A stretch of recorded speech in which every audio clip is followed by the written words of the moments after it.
बेटी कुछ भी मांगे तो उसको बगैर सोचे समझे ला के दे दिया करें। शादी के बाद उसी बेटी के ये जुमले होते हैं कि मम्मा पापा इसकी चीज़ की क्या ज़रूरत है। और मेरी अल्लाह से ये दुआ है कि जब भी बेटी अपने बाप से मांगे तो उसकी कभी जेब खाली ना हो उस बाप की। अस्सलाम वालेकुम फ्रेंड, क्या हाल है। तो आज मैं बात कर रही हूँ बेटी के हवाले से, और मेरा काम भी होता रहेगा घर का, और आप मेरी पूरी वीडियो वॉच भी ज़रूर करिएगा। तो मेरी उन वालदैन हजरात से रिक्वेस्ट है कि जो अपनी बेटी का रिश्ता करते हैं तो प्लीज़ सोच समझ के किया करें। किसी नस्ली के हाथ में अपनी बेटी को दिया करें, बद नस्लों के हवाले मत किया करें अपनी बेटी को।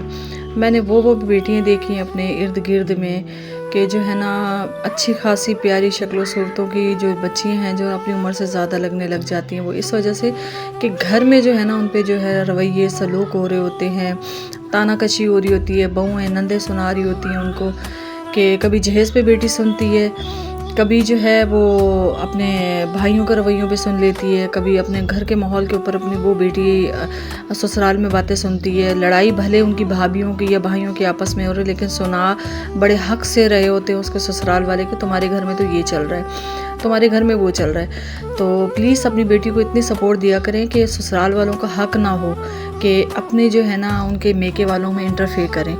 जब आपको हमने अपनी बेटी दे दी है तो आप बेटी की हद तक रहें, उनके वालदैन को, उनकी भाभियों को या उनके भाइयों पे अटैक करने की आपको ज़रूरत नहीं है। तो इतना तो प्लीज़ अपने जो है ना बेटी को सपोर्ट किया करें, उनको ससुराल वालों को इतना तो जाके कहा करें। ऐसी बेटियां मैंने देखी हैं जो घरों में पड़ी हुई हैं चार दीवारी में, और सिर्फ अपने मेके वालों की वजह से जलील हो रही होती है कि तुम्हारे मेके वालों ने ये नहीं दिया, तुम्हारी माँ ने हमें ये कह दिया, तुम्हारे भाई ने वो कह दिया। तो ये जो है ना ये सब जो किरदार निभा रहे होते हैं ना, ये खुदा की कसम मेरी नज़र में वो बदनस्ले लोग होते हैं जो पराई बेटी पे इतना अटैक कर रहे होते हैं।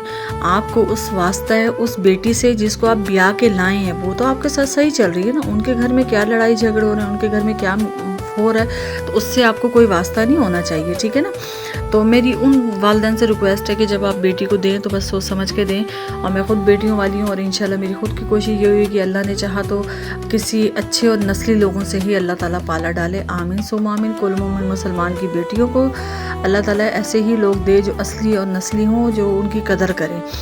क्योंकि बेटी का एक लफ्ज़ है कि बेटी जो है बेटी का एक लफ्ज़ है कि हाँ इसकी तो बेटियाँ हमारे पे बोझ नहीं होती। जितनी भी कुल मोमिन मुसलमान की बेटियाँ हैं ना दुनिया में, वो किसी माँ बाप पे बोझ नहीं होती। बस नसीब का सारा खेल होता है। ले जाने वाले जो बदकदरे बदनस्ले मिलते हैं वो हमारी बेटियों का हाल से हाल बुरा कर देते हैं। तो बस मेरी यही रिक्वेस्ट है उन वालदैन से।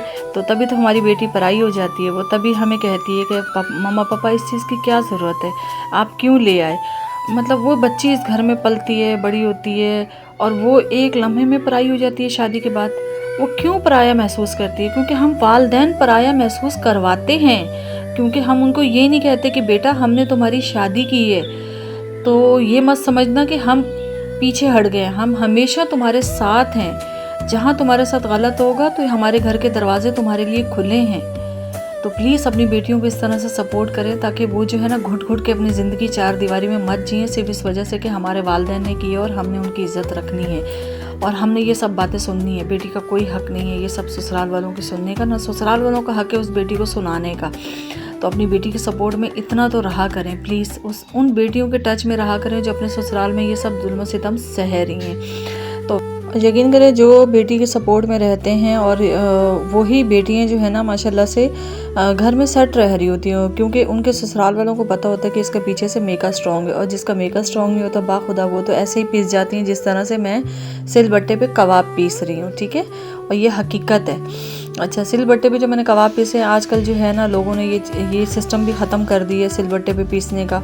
और जो सिलबट्टे पे कबाब पीस के खाने का टेस्ट है ना, तो वो यकीन करें मशीनों वाले कबाब में वो नहीं है। तो मैं तो आज तक अपने घर में जो है ना सिलबट्टे का इस्तेमाल करती हूँ और अपनी बेटियों को भी यही आगे सिखाऊंगी। और इंशाल्लाह अपने ससुराल में सिलबट्टे पे जाके पीसें, बजाय कि ससुराल वाले हमें पीसे। मैं सिखाऊंगी अपनी बेटियों को कि ससुराल वालों को पीसो। अगर इस तरह के आप लोगों को मिल जाए ना ससुराल वाले, तो उसको इस तरह से सिलबट्टे पे पीसें आप लोग।